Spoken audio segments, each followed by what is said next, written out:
नमस्कार मित्रों, मैं शंभू प्रकाश भट्ट संस्कृत प्रज्ञा एसपीवी इस यूट्यूब चैनल में आपका स्वागत है और अभिनंदन है। अभिज्ञान शाकुंतलम का पाठ चलाने जा रहे हैं। प्रारंभ करते हैं। यहाँ तक हो गया था, इदम उपहित सूक्ष्म ग्रंथिना स्कंद जैसे स्तन युग परिणाह छादिनावल्कलेन वपुरभिनवमस्याः पुष्यति स्वाम्न शोभाम कुसुम पिनद्धम पांडुपत्रोदरेण। यहाँ पर जो है अनुसूया ने कहा था, वो प्रियंवदा ने जो कहा था, उसका समर्थन राजा दुष्यंत करते हैं इदम उपहित सूक्ष्म ग्रंथिना इस श्लोक के माध्यम से। और आगे कह रहे हैं,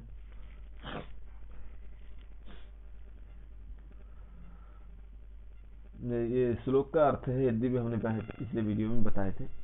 इदम उपहित सूक्ष्म ग्रंथिना स्कंद देशे, स्कंद देश में, कंधे में जो छोटा सा ग्रंथि, छोटी सी ग्रंथि लगी हुई है, और स्तन युग परिणाह छादिना वल्कलेना, स्तन युग दोनों स्तन के, परिणाहात माने विशालता को, छादिना वल्कलेना उस कपड़े ने, उस बलकल कपड़े ने, उस बलकल ने ढका है। और वपुर अभिनवमस्याः अस्याः शकुंतलायाः, शरीर क्या है तो यौवन आरंभ अवस्था में इसका जो यौवन है, इसका जो शरीर है वो अभिनव है। और पुष्यति स्वाम्न शोभाम, ये जो वल्कल है इनके द्वारा इसके शरीर की जो सुंदरता है वह पुष्ट नहीं हो रही है। कैसे तो दृष्टांत दे रहे हैं, जैसे कुसुम पिनद्धम पांडुपत्रोदरेण, पांडुपत्र जैसे खिलता हुआ पुष्प के चारों ओर से यदि पांडुपत्र हो, पीले पत्ते हो, सूखे मुरझाए हुए पत्ते हो, तो उस खिलता हुआ पुष्प का सौंदर्य पुष्ट नहीं होता है, नहीं दिखाई देता है, दब जाता है, अभिभूत हो जाता है। उसी प्रकार से इस शकुंतला का जो यौवन है, जो सुंदरता है, जो सुकोमलता है, वह इस वल्कल के द्वारा अभिभूत हो गया है, ऐसा दुष्यंत कहते हैं।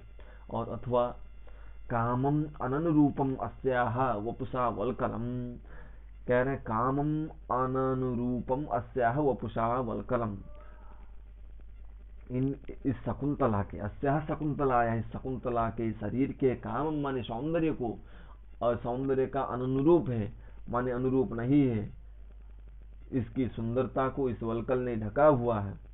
ये वल्कल जो है ये इसकी सुंदरता का अनुरूप नहीं है। न पुनः अलंकाराश्रयम न पुष्यति कुतः, फिर कह रहे हैं कि यद्यपि ये जो वल्कल है वो शोभा नहीं है, इस शरीर के सौंदर्य के अनुरूप नहीं है, फिर भी अलंकाश्रयम न पुष्यति, माने उसकी सुंदरता को, अलंकार की तरह इसके शरीर के सौंदर्य को शोभा नहीं बढ़ा रहा है, ऐसी बात नहीं है। पुनः अलंकार श्रियम माने फिर भी, माने यद्यपि यह जो वल्कल है यह इसके अनुरूप नहीं है, फिर भी अलंकार श्रियम पुष्यति, अलंकार श्रियम न पुष्यति इति न, माने इसकी शरीर की सुंदरता को, सौंदर्य की शोभा को नहीं बढ़ा रहा है। अलंकार श्रियम माने सुंदरता, इसकी सुंदरता की शोभा को, इसकी सुंदरता को न पुष्यति माने पुष्ट नहीं कर रहा है, नहीं बढ़ा रहा है। इति न, ऐसी बात नहीं, अपितु बढ़ा रहा है, जो वल्कल है वो बढ़ा रहा है। कुतः तो अब श्लोक के माध्यम से कह रहे हैं, सरसिजम अनुविद्धम शैवलेनापि रम्यम मलिनमपि हिमांशो लक्ष्मीं तनोति इयमधिकमनोज्ञा वल्कलेनापि तन्वी किमिव हि मधुराणां मंडनं नाकृतीनाम्।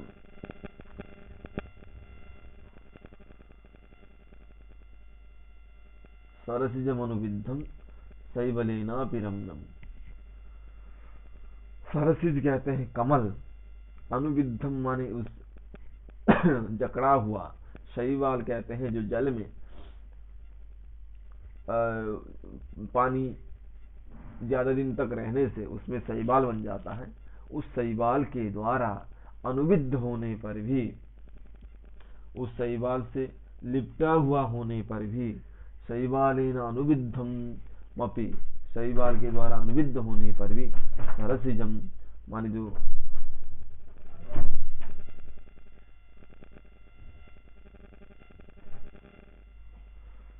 शैवाल के द्वारा अनुविद्ध माने लिपटा हुआ होने पर भी जो सरसिजम है, सरस जातम इति सरसिजम माने जो सरस में माने जल में उत्पन्न जो होता है उसे सरसिज कहते हैं, माने कमल। शैवाल के द्वारा अनुविद्ध होने पर भी जो सरसिज है, जो कमल है, वो रम्य है, वो रमणीय होता है। और मलिनमपि हिमांशु लक्ष्मी लक्ष्मी तनोति, हिमांशु जो चंद्रमा है वो मलिनमपि लक्ष्म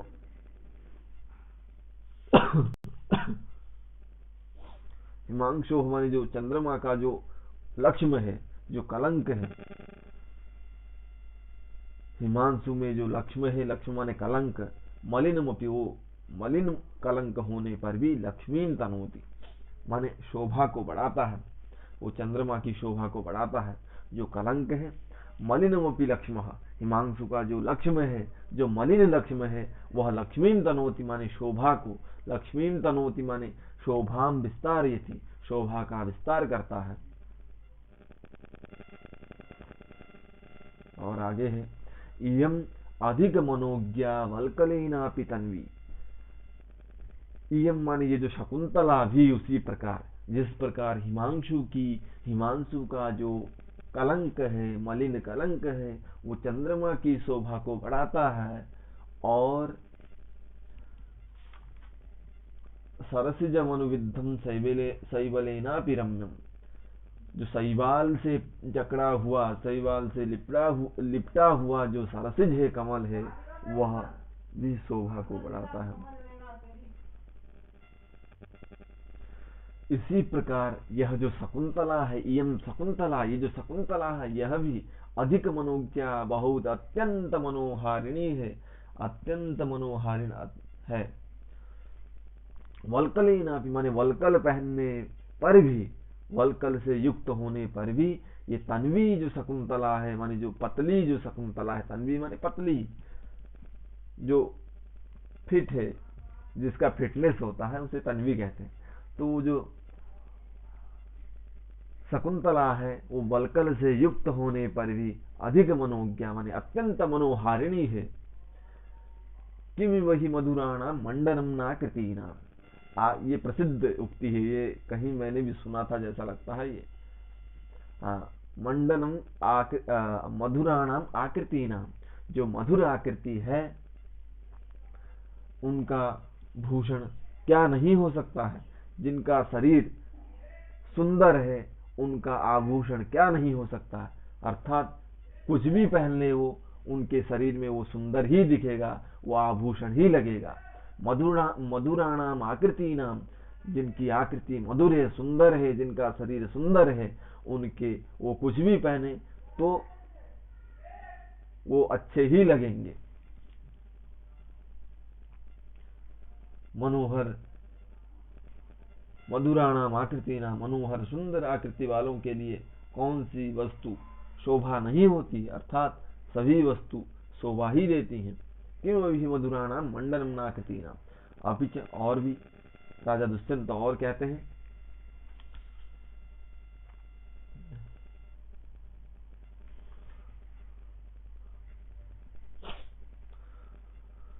अब जो है इससे पहले वाले श्लोक में राजा दुष्यंत ने उसका प्रेमवदा का समर्थन करते हुए वल्कल इसके शरीर में, शकुंतला के शरीर में शोभा नहीं दे रहा, यह बात कही थी दुष्यंत ने।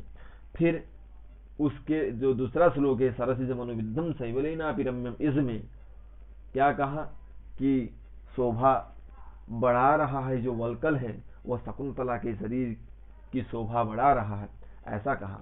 ये परस्पर विरुद्ध वचन हो गए कि शुरू में कहा कि शोभा नहीं बढ़ा रहा है, अब यहाँ पर जो नायक दुष्यंत और नायिका शकुंतला, यहाँ पर उनके मुंह से निकल गया कि ये शोभा नहीं बढ़ा रहा है, यद्यपि निंदा कर रहे हैं, तो श्रृंगार प्रधान जो नाटक है इसमें फिर पहले ही जब नायक नायिका की निंदा करेगा तो वो श्रृंगार रस कैसे उत्पन्न होगा।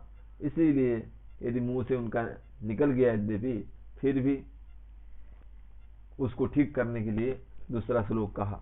दूसरा श्लोक में नायिका की सुंदरता का वर्णन किए।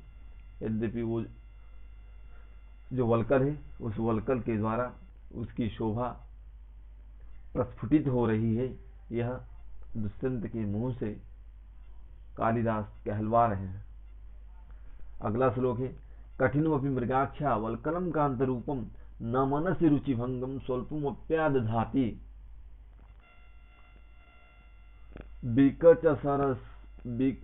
बिकचसरसिजायाः स्तोक निर्मुक्त कंठम निजमिव कमलिन्यः कर्कशं वृंतजालम।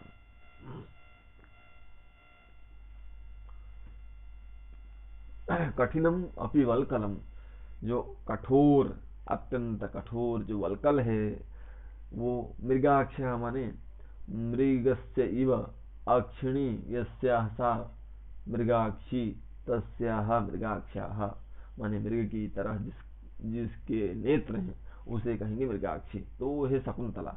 उस मृगाख्या माने उस शकुंतला के जो वल्कल हैं वो कठिन होने पर भी कांत रूपम माने मनोहर हैं, मन को अपकर्षण करने वाली है, मनोहारिणी है, मनोहारी है। कठिनो भी मृगाख्या वल्कलम कांत रूपम, मृगाख्या माने शकुंतला के कठिन वल्कल होने पर भी वो कांत रूपम है, माने मनोहर है।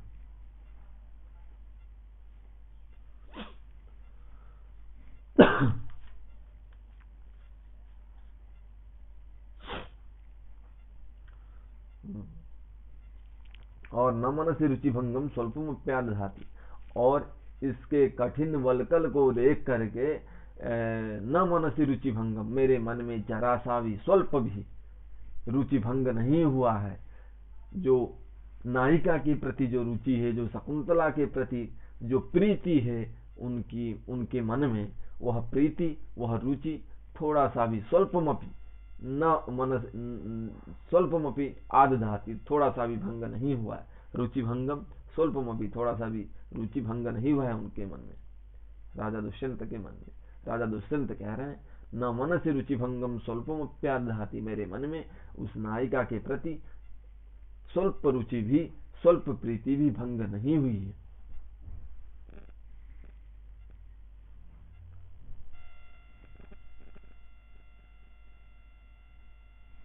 और आगे है बीकचसर सिजाया स्तोक निर्मुक्त कंठम निजमिव कमलिन्यः कर्कशं वृंतजालम। बीकच सरसिजाया, विकसितानि सरसिजानि विकचानि, या विकचानि का मतलब है विकसितानि, विकसितानि विकचानि विकसितानि सरसिजानि यस्याः सा विकचसरसिजा तस्याः विकचसरसिजायाः, माने विकसित हुई हैं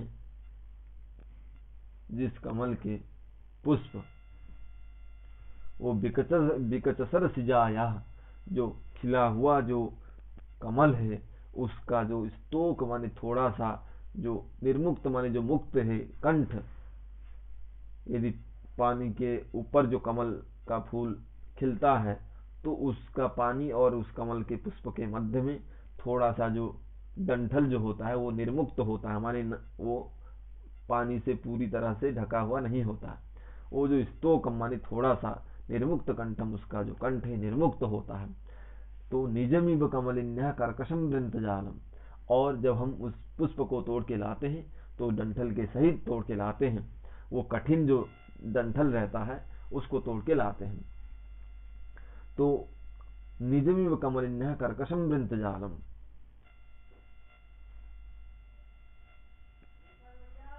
निजमिव कमलिन्यः कर्कशं वृंतजालम, जो उस कमल का अपना जो कमलिनी है, उस कमलिनी का जो अपना कर्कश माने कठोर जो वृंत जाल है, जो डंठल है, जो कठोर वृंत जाल माने डंठल है, उसको देख करके जैसे किसी का मन में रुचि भंग नहीं होता है, उस कमल के प्रति रुचि का भंग नहीं होता है, क्योंकि वो जो कर्कश माने कठोर जो वृंत जाल है डंठल, वो कमलिनी का अपना है।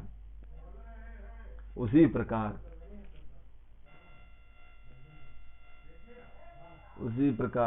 ये जो कठिन वल्कल भी शकुंतला का है, इसीलिए शकुंतला की शोभा का वर्धन करता है।